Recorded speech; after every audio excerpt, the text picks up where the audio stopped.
இப்போது உமா மகேஷ் என்ற பெயரை மாற்றி காமாட்சி அம்மனாக காமாட்சி அம்மனா அவதாரம் எடுத்து பாதங்களுக்கு அடியார்களும் நாடக பிள்ளைகளும் ஓரான கோடான கோடி வணக்கம் மங்களம் உண்டாகும்.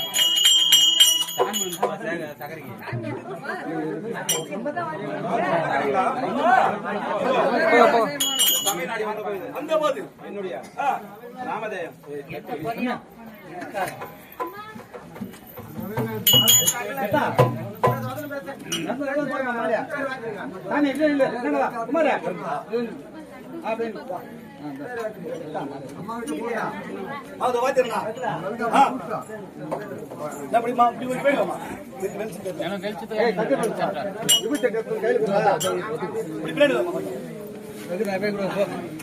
கல்பட்டு கூட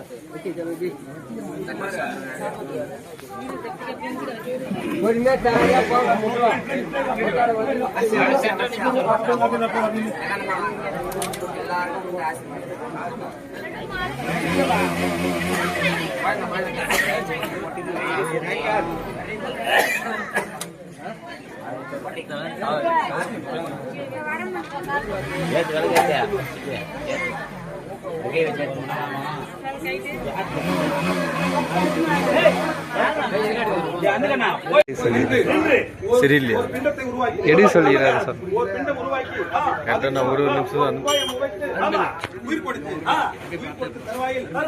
அம்மா என்று ஓடி வந்தது. அம்மா என்று ஓடி வந்த உடனே என்ன செய்வது என்று யோசித்து ஒரு புறமாக அமர செய்து மகனாக அமர செய்து இரண்டாவது ஒரு பிண்டத்தை உருவாக்கினேன். ஆமா, அதுக்கு உயிர் கொடுத்து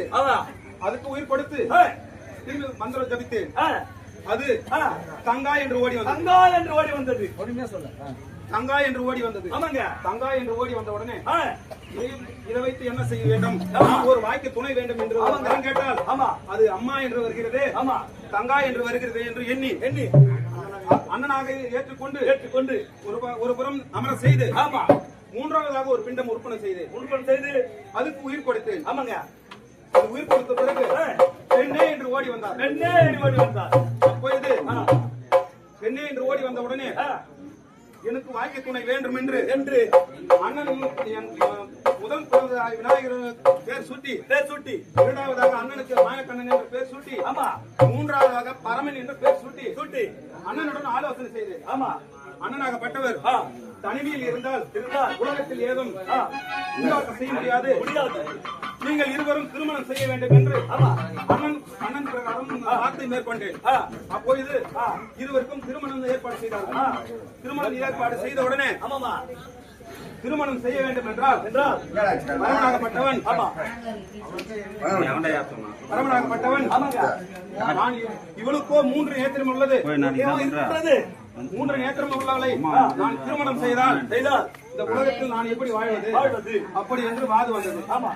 அப்பொழுது அண்ணனாகப்பட்டவர் 3 நேத்திரத்தில் ஒரு நேத்திரத்தை எடுத்து மைத்தனுக்கு வைத்தால் தான் உன் திருமணம் செய்ய முடியும் அப்படி என்று வாக்கு. ஆமா, அப்பொழுதே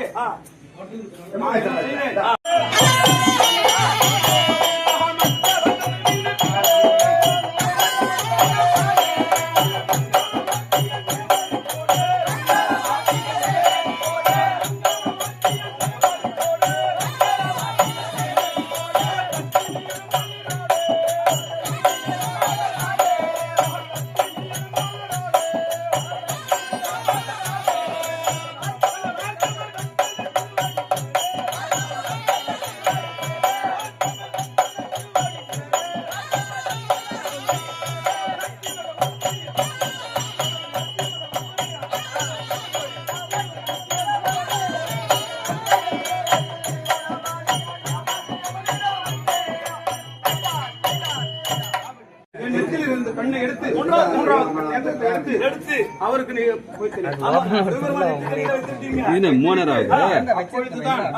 எனக்கு பார்வதி என்ற பெயர் வைத்தார்கள். ஆமா, அந்த பார்வதி என்ற பெயரை விடுத்து இப்போ சபையில் கன்னி காமாட்சியாக உருமாறி வந்து அதுவும்